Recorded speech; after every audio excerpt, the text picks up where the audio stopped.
વિશ્વ હિન્દુ પરિષદના ફાયરબ્રાન્ડ નેતા સાધ્વી પ્રાચી સાથે સંદેશ ન્યૂઝે વાત કરી હતી, જેમાં અમારા સહયોગી નુપુર પટેલ સાથે કેટલાક મુદ્દાઓ પર તીખી પ્રતિક્રિયા તેમણે આપી હતી અને આ જ અંગે જોઈએ સાધ્વી પ્રાચીએ શું કીધું હતું। ખાસ વાતચીતમાં આજે આપણી સાથે છે विश्व हिंदू परिषद એટલે કે વીએચપી ના फायर ब्रांड नेता साध्वी प्राची।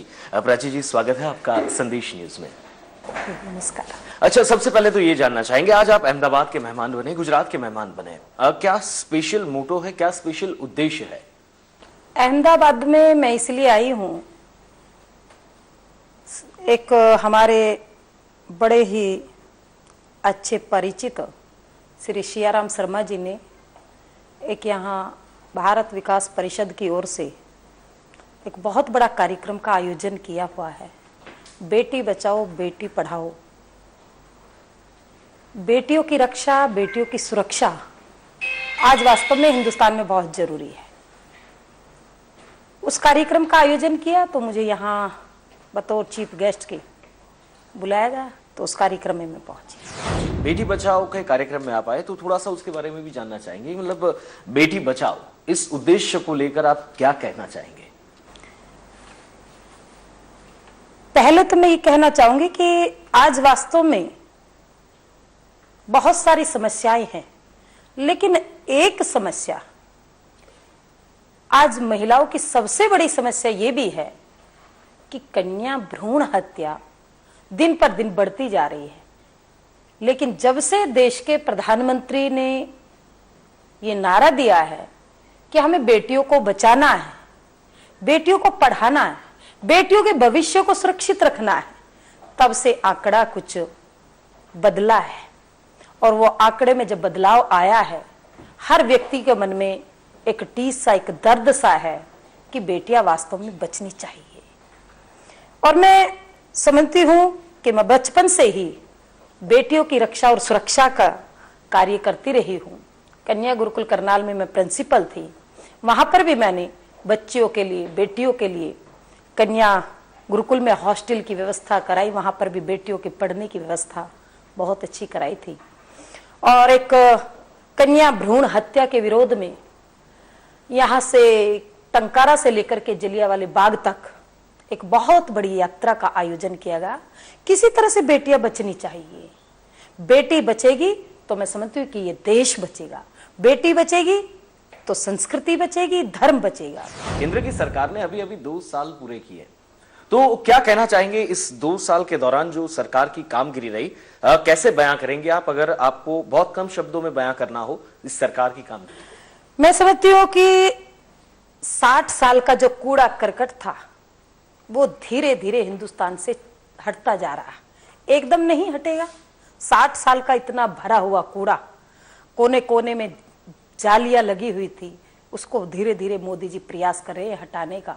और 2 साल का जहां तक आप बार बार कह रहे हैं, मैं समझती हूँ कि 2 साल का इतना अच्छा समय रहा, इतने अच्छे दिन रहे, वास्तव में हिंदुस्तानी होने पर हमें गर्व होने लगा।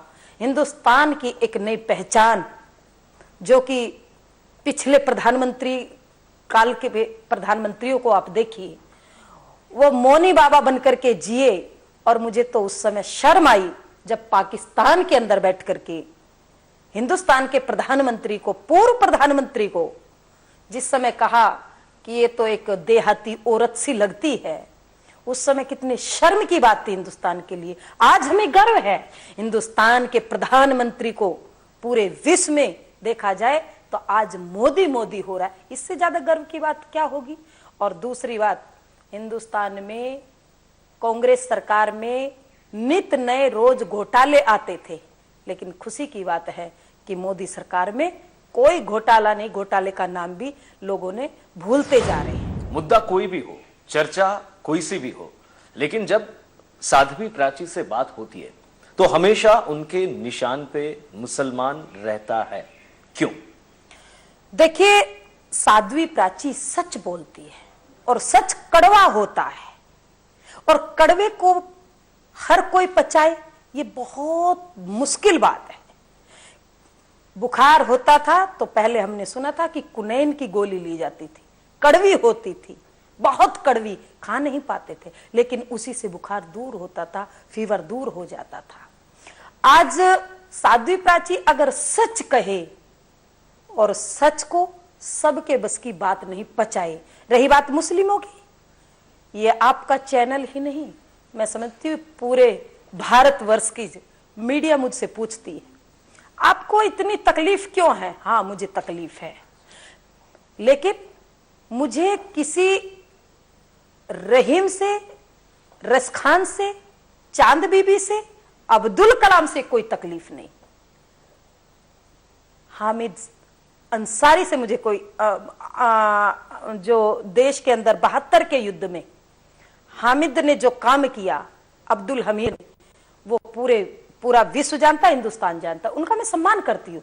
मैंने कभी उनके विषय में कोई मीडिया चैनल बताए कि मैंने कुछ कहा, लेकिन हाँ, मुझे तकलीफ है और मुझे दर्द है, मेरे दिल में एक टीस है। सन 47 में मैं पूछना चाहती हूँ मीडिया के लोगों से भी, देश के टुकड़े क्यों किए गए? क्या धर्म के आधार पर हुए थे ना, मजहब के आधार पर हुए थे ना? और जब मजहब के आधार पर हुए, देश के टुकड़े टुकड़े किए गए धर्म के आधार पर, हिंदुस्तान हिंदुस्तानियों के लिए मिला, हिंदुस्तान हम लोगों के लिए मिला। कैराना जो अभी मुद्दा चल रहा है, उसके बारे में आप क्या कहेंगे? वहां से हिंदू जो हिजरत कर रहे, जा रहे हैं, कैराना के लिए मैं बहुत दुखी हूं, बहुत अंतर मन से, दिल से मैं दुखी हूं, और इसलिए दुखी हूं कि मैं 2-2.5 साल से चिल्ला चिल्ला करके थक गई कि उत्तर प्रदेश कश्मीर बन चुका, उत्तर प्रदेश को बचाओ, उत्तर प्रदेश के हालात अच्छे नहीं है, कश्मीर बन रहा है, उत्तर प्रदेश से हिंदू पलायन कर रहा है। एक कैराना की बात छोड़िए, कांधला की बात छोड़िए, मैं आपको आंकड़े दे सकती हूं, आगरा के अंदर लगभग 400 हिंदुओं ने पलायन किया अरुण माहौर की हत्या के बाद। विश्व हिंदू परिषद का उपाध्यक्ष अरुण माहौर थे, उनकी हत्या 7 मुस्लिमों ने की, वो पूरी की पूरी बस्ती हिंदुओं से खाली हो गई। आगरा के अंदर आ जाइए, एक दलित परिवार को जलाया, वहां पर उसके साथ में अन्याय हुआ, मार दिया गया, और उसके बाद सीओ को भी वहां पर गोली लगी, वहां से भी लगभग 400-500 हिंदुओं ने पलायन किया। कुछ भी बात हो, जो भी मुद्दा हो, साध्वी जी का हमेशा टारगेट रहता है मुस्लिम। और अगर बात की जाए ओवैसी साहब की, ओवैसी जब भी बात करते हैं उनके निशाने पर हिंदू रहते हैं, तो क्या फर्क है साध्वी प्राची और ओवैसी में? आपने ऐसे राष्ट्रद्रोही का नाम ले दिया, मेरा खून खोल जाता उस राष्ट्रद्रोही का नाम सुनकर के।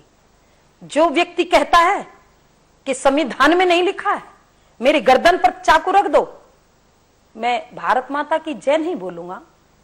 आपको दिखाई नहीं दे रहा साध्वी प्राची में और ओवैसी में क्या अंतर है?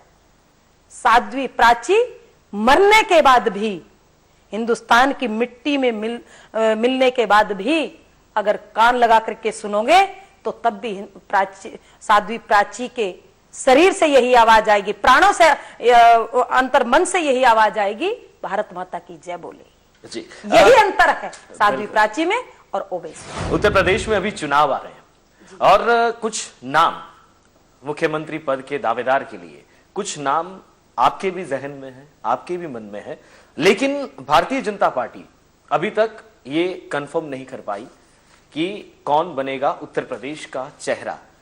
क्यों ये हो रहा है और कौन होना चाहिए?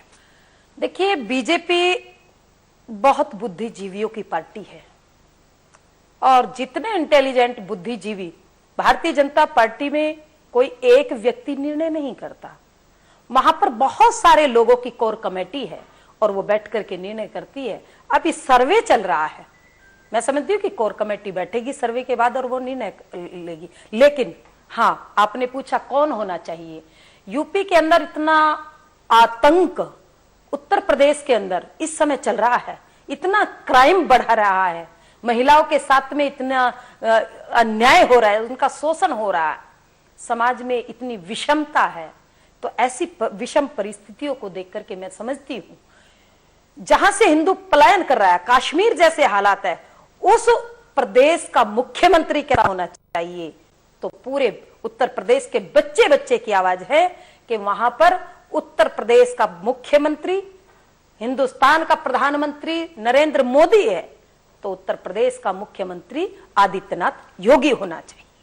आदित्यनाथ योगी जी को अगर भारतीय जनता पार्टी कमान सौंपती है तो मैं पूरे विश्वास के साथ कह सकती हूं कि आने वाले समय में पूर्ण बहुमत के साथ वहां सरकार बनेगी और उत्तर प्रदेश के अंदर जो अन्याय, जो आतंक और जो इतना आतंक इस तरह का छाया हुआ कि हिंदुओं को पलायन करना पड़ा। अगर आप योगी आदित्यनाथ को वहां से कैंडिडेट घोषित करते हैं सीएम पद के लिए, तो मुस्लिम वोट नहीं मिलेंगे आपको, काफी जातियां उनके वोट नहीं मिलेंगे। किस तरह से बहुमत ले पाएगी भारतीय जनता पार्टी योगी आदित्यनाथ के नाम के साथ? ये एक सवाल बनता है।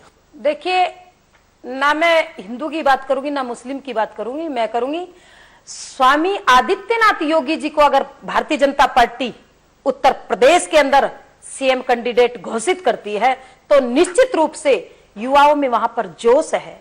जैसे मोदी जी के नाम की लहर थी वैसे योगी जी के नाम की लहर है, और योगी जी के नाम की लहर देशभक्तों की लहर है। देशभक्त अपना वोट निश्चित रूप से योगी जी को देंगे, पूर्ण बहुमत आएगा।